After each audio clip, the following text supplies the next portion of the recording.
Stop, stop. Thank you. Thank you, thank you, thank you. You are so kind. Thank you so much. I want to welcome you to Montgomery. I want to welcome you to the Justice Summit. We are so thrilled that you are here. We're so thrilled that we are going to have 2 days of amazing conversations from the most woke people in America. How about that? And I'm delighted to start this first session with 3 extraordinary people. He is the Lippman Professor of Journalism at Columbia University, an award-winning writer and journalist for The New Yorker and other publications. Our moderator for this morning, the extraordinary Jelani Cobb.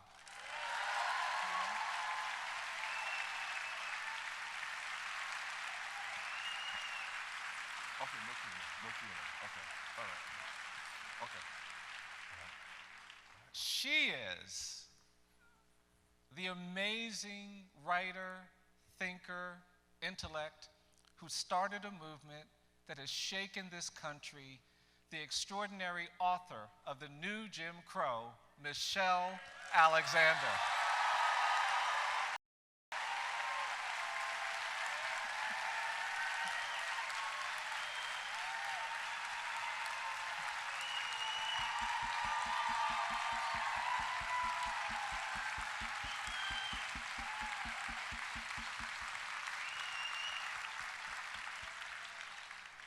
And my friend, my dear, dear friend, and the President Counsel, Director Counsel of the NAACP Legal Defense Fund, the author of the groundbreaking book, On the Courthouse Lawn, which was the genesis of so much of the work that we are doing on lynching, the extraordinary, brilliant Sherrilyn Ifill.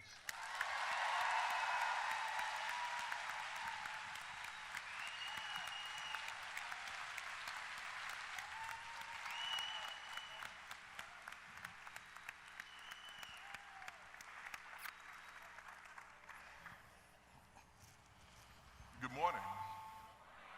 Oh, all right. How are y'all doing? Good, good. So I'm the most fortunate man in Alabama today. I get to have this conversation with these 2 brilliant women whose work I've admired for so long. And so I think we'll just kind of jump in and talk about this moment that we're in and how we got to it. And I have not gotten a chance to see the memorial yet. I'm going there from here.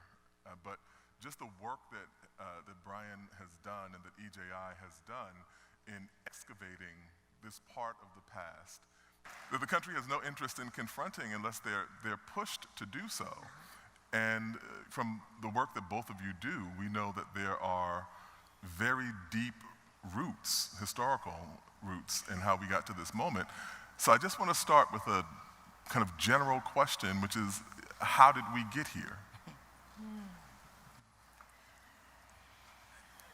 Well, I'll just start first by saying how thrilled I am to be here and what an extraordinary moment this is that we're in, gathered here to celebrate this extraordinary museum and all of the work that has gone into it. This work of remembrance, the insistence on the importance of memory, I think, is a critical part of birthing a new nation. Last night, I was able to attend this extraordinary celebration, and over, I heard people talking about the importance of truth and reconciliation. Kim Taylor-Thompson and Brian Stevenson last night both emphasized that we can't have reconciliation without truth, and that we have been unwilling to face the truth in this country. And there have been many activists and scholars, probably most notably Ta-Nehisi Coates, who has made the point that perhaps reconciliation isn't possible without reparation, without some attempt to repair the harm of the past. But you know, as I was preparing to come here, as I was journeying here, I kept thinking that beyond truth, beyond reconciliation, even beyond reparation, part of what is happening here is the birth of a new nation. That we're at a time in our history when Confederate statues are coming down and new statues, new museums are coming up. And that this isn't just the work of making a more perfect union, since our union was never perfect. It isn't about just improving this nation, that this is the work of birthing a new nation. This is part of that river that Dr. Vincent Harding talked about, this river of rebellion and resistance and remaking of a nation that has yet to be. And so, you know, I just want to say at this outset how thrilled I am to be here with so many people committed to being part of that rebirth. And certainly by now, I think we understand the price, the cost of not remembering, of color blindness, of looking away, of sweeping history under the rug, of attempting to move on without facing the truth, without telling the truth. And we see now that if we fail to face our history, if we fail to tell the truth, we will repeat it. Like a child who will just keep sticking their hand in a fire because they do not remember the hurt of the pain if they have no memory. We as our nation, our collective subconscious, as well as all of those who are intent on preserving white supremacy and racial hierarchy, will rebirth these systems of racial and social control over and over again. And as Brian Stevenson has eloquently stated, you know, slavery didn't die, it evolved. And part of the work we have today is putting slavery, the mindset that birthed slavery, the political and economic forces that gave rise to slavery, allowing that to die. And grieving those who were lost, and participating in the revolutionary birth of a new nation. That's something that Dr. King understood at the end of his life when he said we need a revolution of values. He wasn't talking about a rhetorical revolution, he was talking about an actual revolution, the restructuring of our political and economic systems so that a new nation could be born. America must be born again. And I think we are here today. We've got to this place because for too long, our nation hasn't been willing to face its history. But this museum, all of you present here, is more than enough evidence that I think we're ready to rise to the challenge this moment in history presents.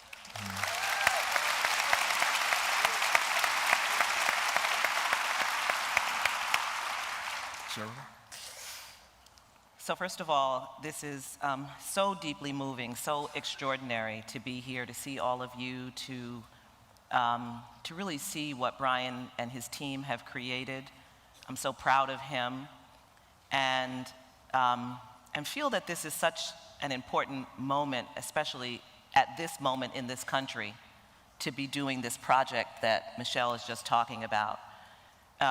This year is the 150th anniversary of the 14th Amendment to the Constitution. And we had a conference earlier this week in Philadelphia, and we had a whole panel on Reconstruction. And just talking about what happened in Reconstruction, what got papered over, what got turned, the compromises that were made, the stories that were created to explain what the Confederacy was, the kinds of lies that became part of the national story in that period, and how much we are still dealing with the consequence of the decisions that were made during that period. And my engagement with this issue of lynching really compelled me to think about this question of remembering, because I found that I was, in my work as a young civil rights lawyer at the Legal Defense Fund, constantly bumping into this history in communities where I was litigating cases. I'd be litigating a voting rights case, as I was in Oklahoma in 1991. And part of litigating these cases requires you to present evidence about the history of discrimination in that community. And that was when I first learned about the Tulsa race riots. It was these stories that African Americans would tell me about, some racial pogrom, some lynching, some act of violence that happened in the past that for them was a defining moment in the history of that community. And when I moved and started doing work in Maryland, and I started working on a case involving transportation access, I asked about the history of discrimination, and I learned from those conversations about 2 lynchings that happened in the 1930s in those communities. Couldn't find any evidence that they happened, but there were these very detailed stories about these events. And I started that project of trying to excavate that history. And in 2003, I wrote an article called Creating a Truth and Reconciliation Commission for Lynching. I had been to South Africa. I had heard whatever were the flaws, the honesty of a conversation about race that I had never heard in this country. And I couldn't understand how to reconcile the silence that I found in the communities where I was working around these events that were so defining, and the very explicit conversation about the worst kinds of atrocities that occurred in South Africa. And I felt that this was missing, that we had papered over something that could not be papered over, and that in fact, the work I was doing in litigating cases in the contemporary moment had everything to do with those 2 men who were killed in 1931 and 1933 in those communities. And so I started writing about it, and it led to the book I wrote on the courthouse lawn, Confronting the Legacy of Lynching in the 21st Century. I was essentially saying, what all these events that happened in the 20th century, what do they have to do with the 21st century? And what they had to do with it was that they lived on in these communities, you know? Archbishop Desmond Tutu said, the past does not lay down quietly. It does not lay down quietly. It exists in the relationships that became frozen. These were terrible, terrible incidents that happened in these communities, of absolute betrayal of the justice system, in which, you know, people all over the community were complicit in witnessing these events, in which men were railroaded and accused of the worst crimes that they did not commit, in which families were, in some instances, so afraid that they wouldn't even come and collect the bodies of their loved ones, in which communities were terrorized by the presentation of lynching victims. I mean, this was a message crime that terrorized communities. And that message was received by those communities. And that message still lived on, even when I was visiting those communities in the 1990s and in the early aughts, and still to this day. So until we go back and recognize what happened, talk about what happened, and unsend that message, you know how on a computer you try to get a message back that you send is really hard? We need to do that project. And, you know, and I'll say in the book that I wrote, I said this needs to happen in the Black and the white community. Because this is their role in lynching actually continues to resonate today as well. And it resonates in what we see in the criminal justice system, and what we see in the kinds of ways in which stories are told about who perpetrators are and who victims are and who law enforcement is, and when you can question law enforcement and when you can't. We inherited that, and they inherited that. And so we need to go back and excavate that.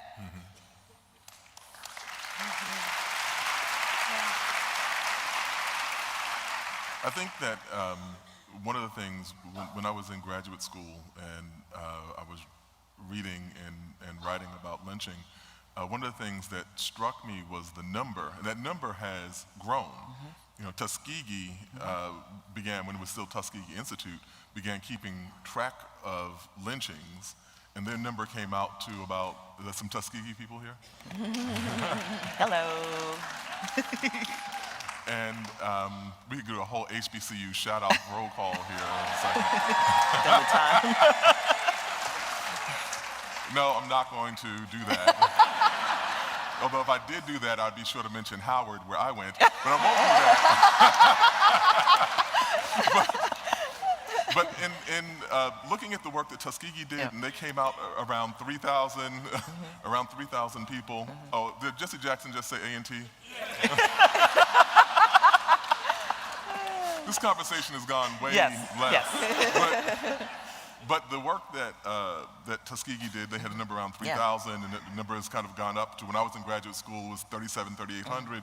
Now people are thinking that it's in the 5,000 range. And one of the kind of stunning aspects of this is that when you look at it, it averaged out to about 2 to 3 lynchings per week over the course of 3 decades. And that's just the kind of middle part of the bell curve. There's a smaller distribution at the beginning and a smaller distribution at the end, so it doesn't end there. And so this is kind of deeply interred in American history. And for the work that we do in the present, and you running the new Jim Crow and lecturing and talking about these issues and with the LDF, it seems possible to see the fingerprints of that when we look at things like Stephon Clark, or Philando Castile, or the entire litany, Sandra Bland, the entire litany of these high-profile instances we've seen of black people losing their lives at the hands of law enforcement in these ways that should not happen. And I wonder if it's too much to say that lynching is foundational to the relationship of African Americans and criminal justice. No, I don't think that's... it's not too much. No, go ahead. No, go. Well, it goes right to the beginning of the statement you just made about the number and how the number, has increased as we've delved more. The most important connection, first and foremost, is with this question of truth and what is truth.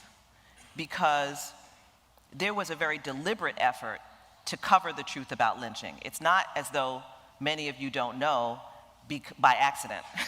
You don't know because when lynchings happened, there was a silence that fell, and there was a compact communities, particularly white communities, that you didn't talk about it. In black communities, very often it was not talked about anymore because of fear.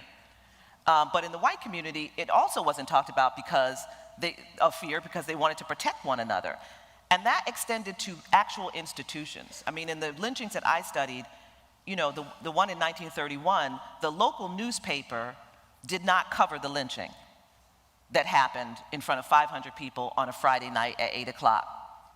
And what they said, the newspaper came out the next day and it issued a statement. And the statement said, "We will not report on the demonstration that occurred last night for the simple reason that everyone knows what happened." Right?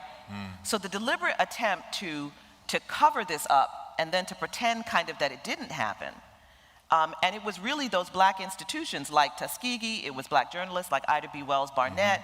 It was the work that they did to keep these accounts alive that is the work that EJI has built on and now has recognized how high that number is. I've always said nearly 5,000 because there's so many unrecorded lynchings. But the reality is the black community had to fight to keep this history alive. And what that has to do with today is that the reason that we are calling out the names of the people that you're calling out is because we have these videos.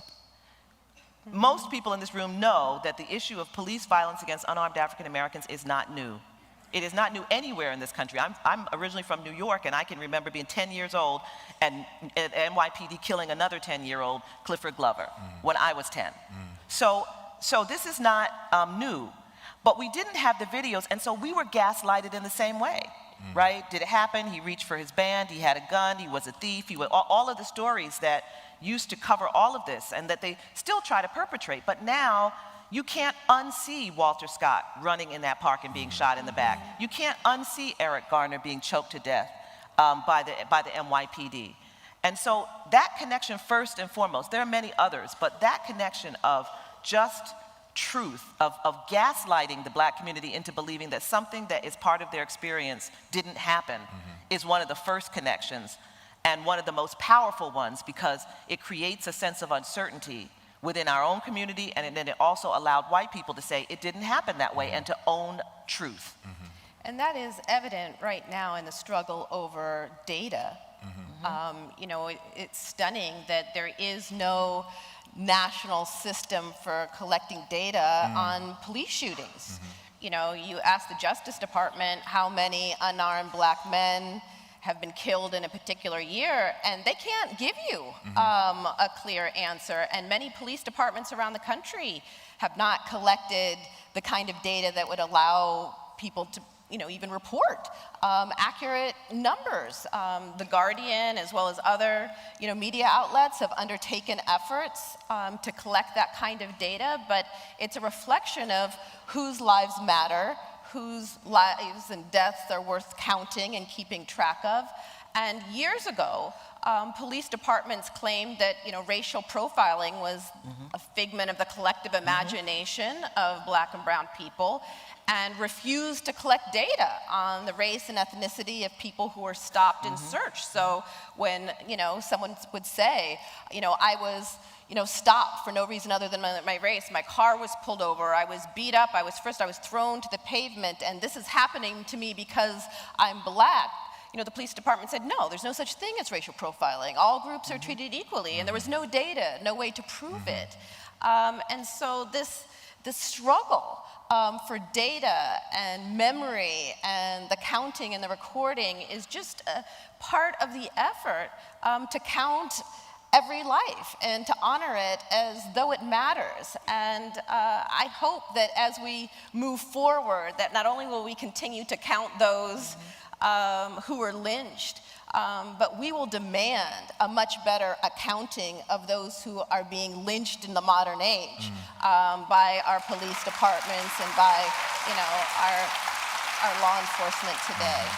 Jelani, can I just add? I just want to add something about the, because you talked about the criminal justice system and the question of just the justice apparatus itself. Because if you think about the choreography of lynching. A Black person is accused of doing something, and it wasn't always that Black men were accused of raping white women. Even Ida B. Wells Barnett, in her accounting, recognized that that was not the principal reason that even people were accused of committing a crime. So you have that, they're accused of something.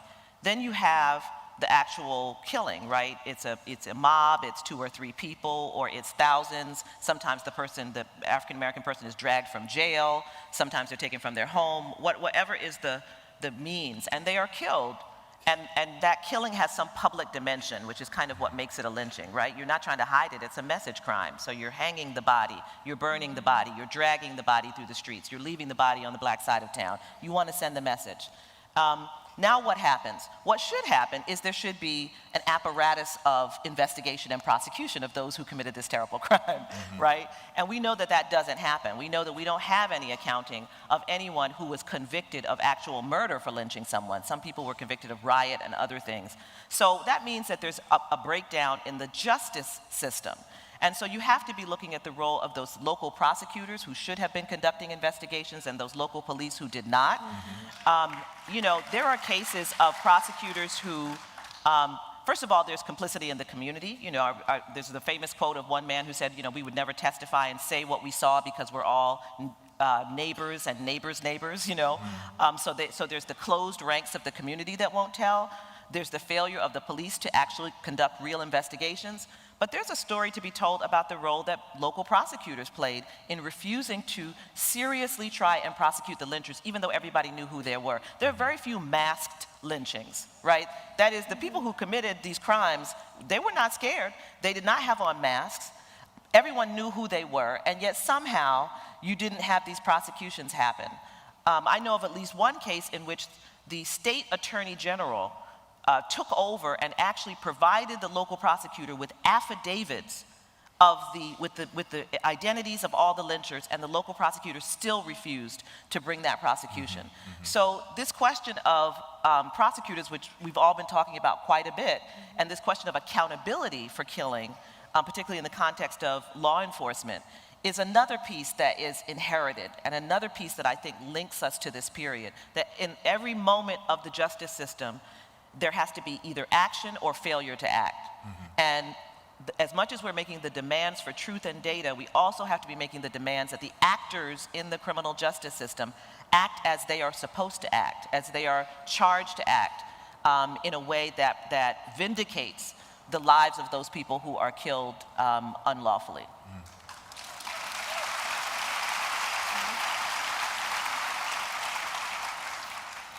I'm glad you raised the issue of accountability because that's where I wanted to go next.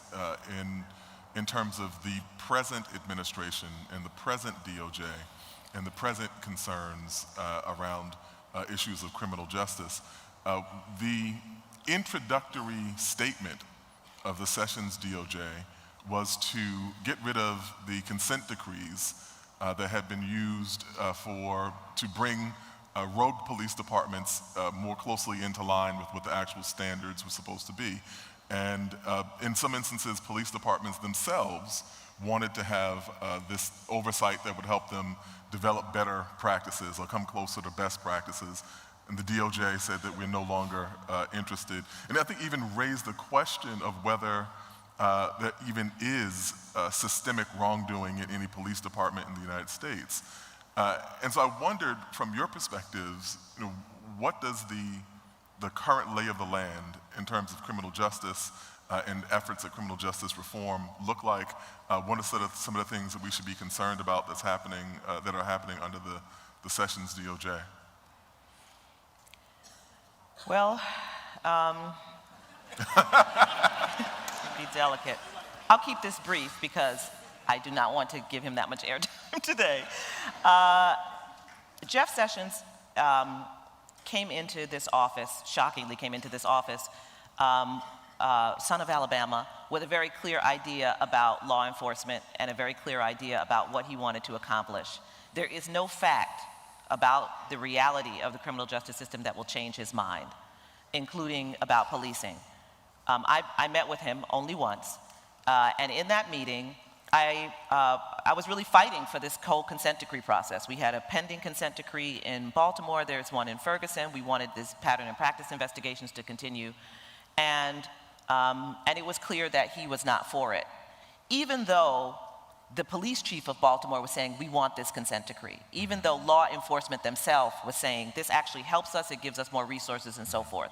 So he just was not going to have it. And if you'll notice, the conversation at the federal level about criminal justice reform has completely shifted with this new administration. In the prior administration, there actually was a bipartisan effort to pass a criminal justice reform bill. Both Republicans and Democrats were on board. In many ways, I didn't think that it went far enough, but it was an attempt to begin to do something around sentencing, and particularly black and brown people who were subjected to overly harsh sentences in drug cases in the federal system. And it was supposed to make some changes to that. The whole conversation about criminal justice reform has now been turned into a conversation about prison reform and about creating reentry programs. And while I believe strongly in the importance of reentry programs, it is the height of cynicism to be Jeff Sessions, who has removed all of the smart on crime efforts that Attorney General Holder first imposed so that you wouldn't overcharge defendants and so forth. And so he's shoveling people into the criminal justice system as fast as he can, and then we're supposed to be excited about a program, a reentry program on the way out. None of us would want that for our kids. None of us want a program on the way out after our kids have been in jail for 15 and 20 years. That's not the... So I would just say, just beware if you right now leave and you Google, you're going to see that there's a prison reform bill that they are talking about, and you'll also see that every civil rights organization opposes the bill. This is the cynically morphed thing that they created, so that there's no real federal criminal justice reform. But now there's just this prison reform. And of course, the federal system is just a fraction of the criminal justice system, which is really operated at the state level. And so we're continuing to do really intense local work. But this is really important to see this hijacked and to see members of Congress pretend as though creating reentry programs is the same as not taking away people's lives on the front end is just very indicative of the moment that we're in. I agree 100% with that. I think the only thing I would add is kind of where you left off, which is that this system of mass incarceration is not primarily a system of federal incarceration. And I hope that we seize this moment as an opportunity to get very serious about building this movement state by state, county by county, city by city. That's it. And not expect it to be a problem that can be fixed at the top with reform trickling all the way down. And I think back to the time when the civil rights movement, the black freedom struggle was building. And at that time, you had several membership-based grassroots organizations that were focused like a laser on ending Jim Crow segregation. You had the Congress on Racial Equality, which had 50-some chapters around the country. You had SNCC, you had the NAACP, you had the Southern Christian Leadership Conference. These were membership-based organizations that were perceived as radical organizations. These were not mainstream organizations that had a seat at the table and were regularly invited to the White House and expert briefings and conferences. These were considered fringe, radical organizations where you could risk your life even having your name on the membership roll, and yet you had thousands of people, members of these organizations, engaged in direct action, community organizing, movement building in most of the states in this country. And I think there's a temptation to want to believe that the crisis that we're facing today will require something less.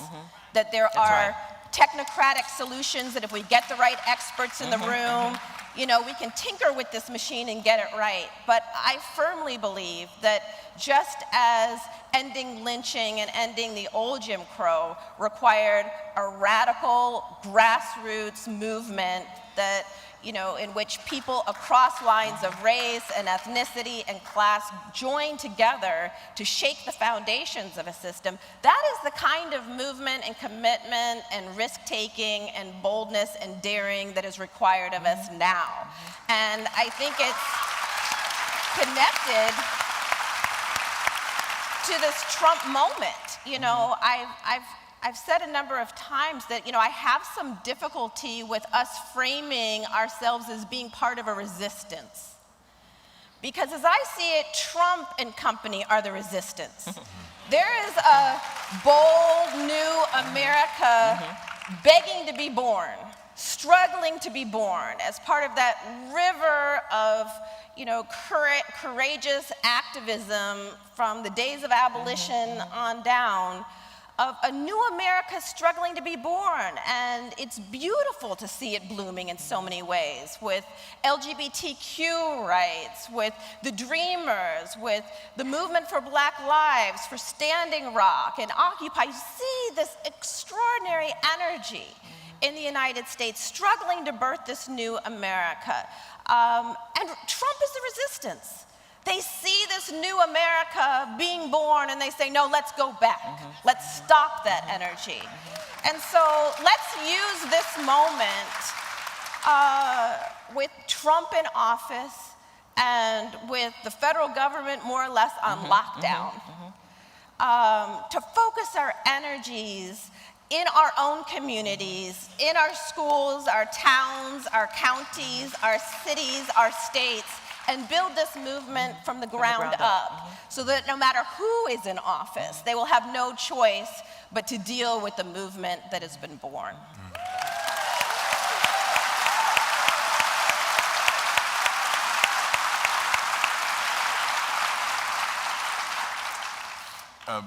There's another part of this conversation that I want to talk about as well, which is that in the discussions of lynching, we typically, very many people, I guess most people don't even know, for reasons of commission and omission, that this is the ancestral legacy of the United States. But to the extent that we do discuss it, we often think of it in terms of Black men explicitly and singularly. And there is this tradition of violence directed at Black women as well. There's the well-known among people who discuss these things and research these things, the lynching of Mary Turner, pregnant Black woman who's lynched in Georgia in a horrific way, and the whole litany of acts of violence that are visited upon Black women as well. And in the contemporary conversation around criminal justice reform, we have to kind of remind people to go back to that conversation as well. And so I wondered if we could talk just a little bit about the ways of that legacy of lynching and violence directed at women of color, specifically black women, and the connection of where women of color, particularly black women, are in the criminal justice system right now? Well, this week is an important moment to be talking about this. I think many of us have seen the video of what happened to Ms. Clemens in the Waffle House and how she was treated by police officers. And I was telling my team that when I saw their indifference to her nakedness on the top, her breasts being born, it reminded me of Fannie Lou Hamer and her account of being beaten and how she tried to keep her dress down.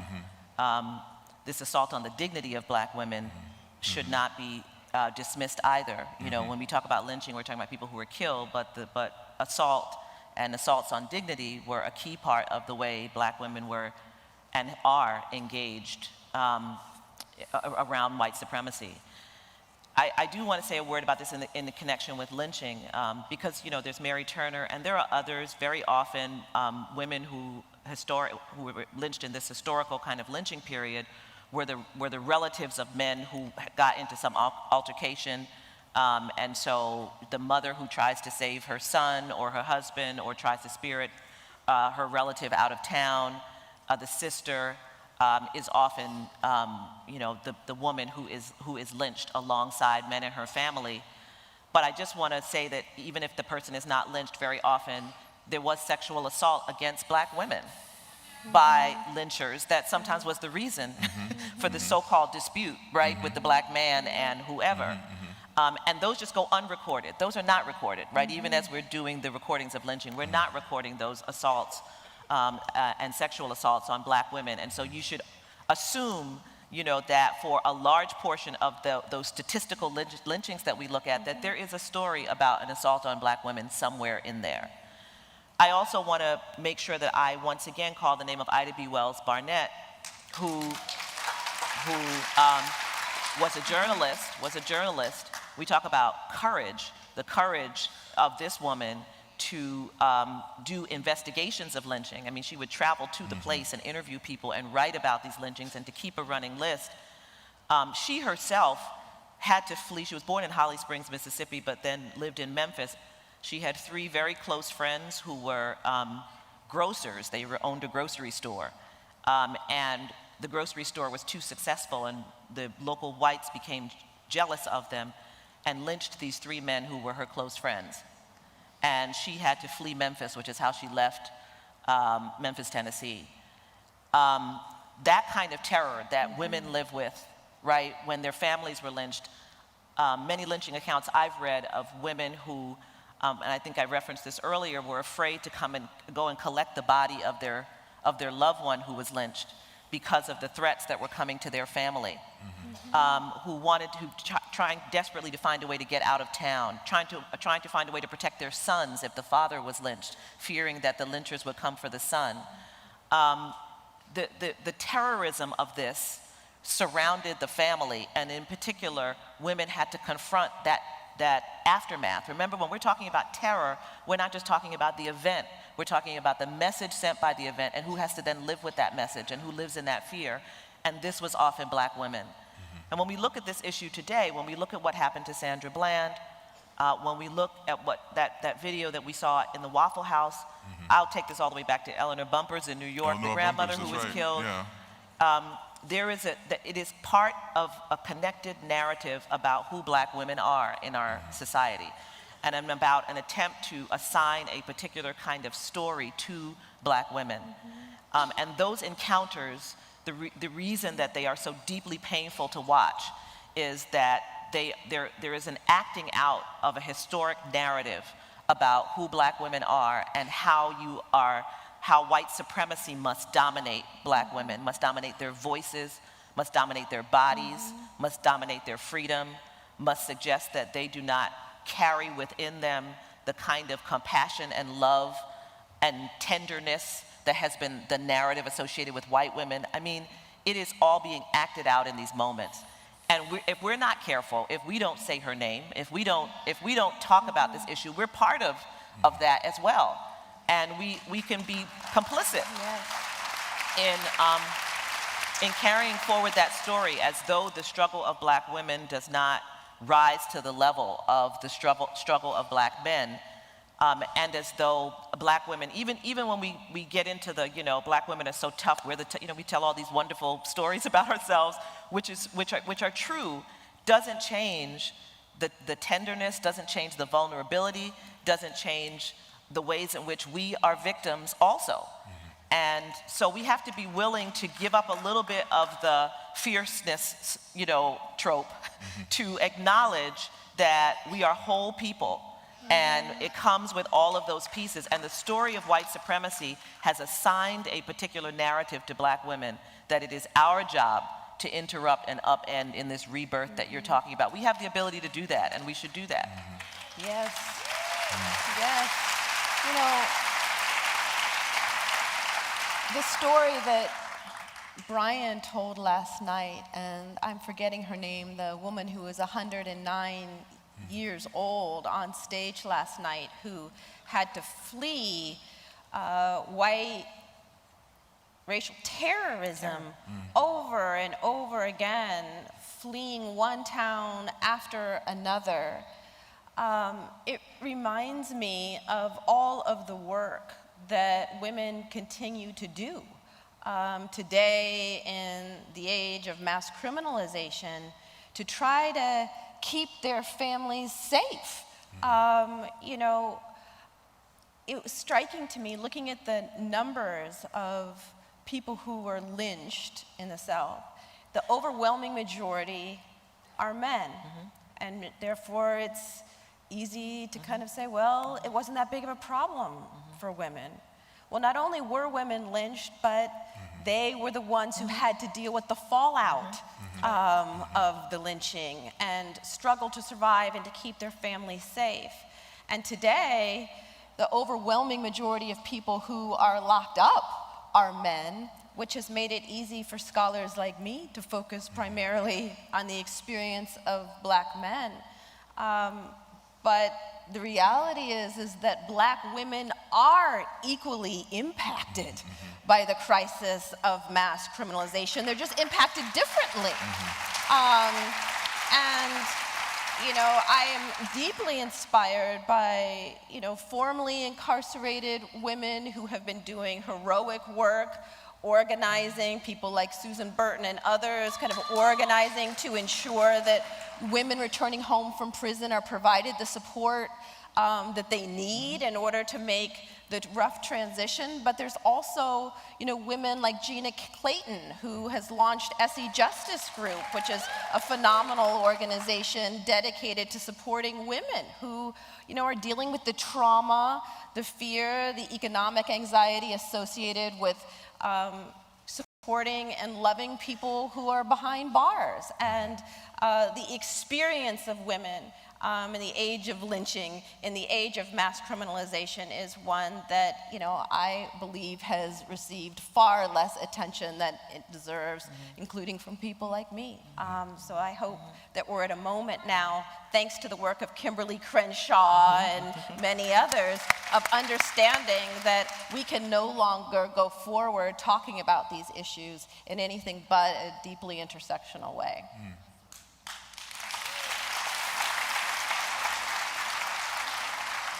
We're just about at the end of our time, but I think y'all get William Barber next. Y'all cannot possibly be upset.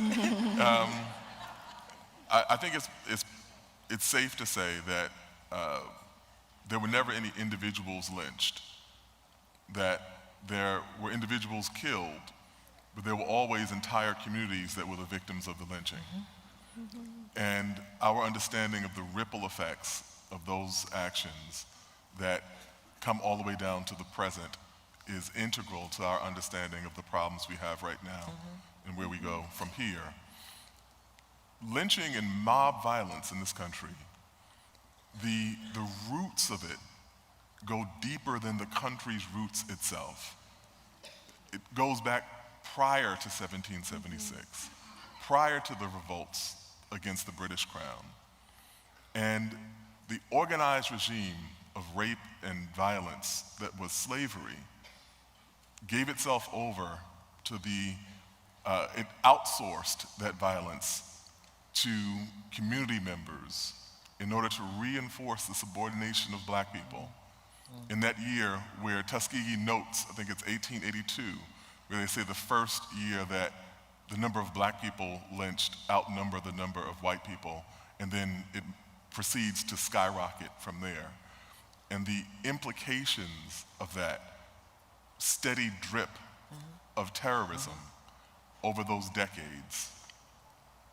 And the historian Rayford Logan referred to this as those years as the nadir, the lowest point that came after slavery.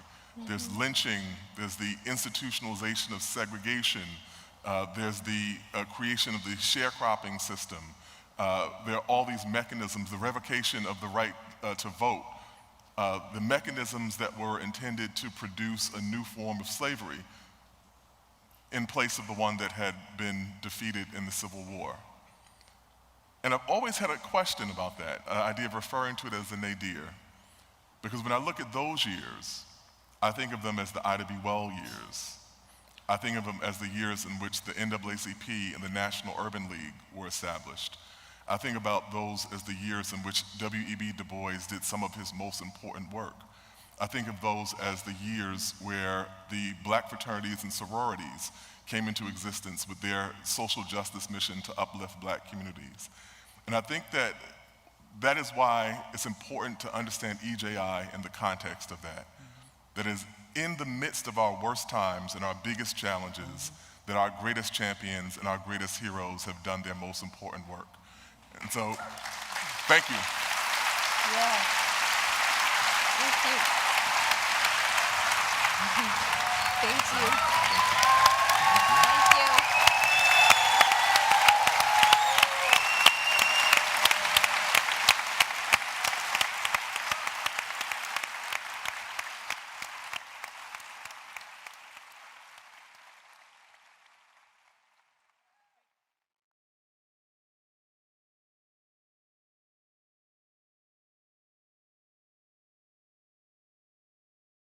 He's got it. Whatever the biz, he's on it.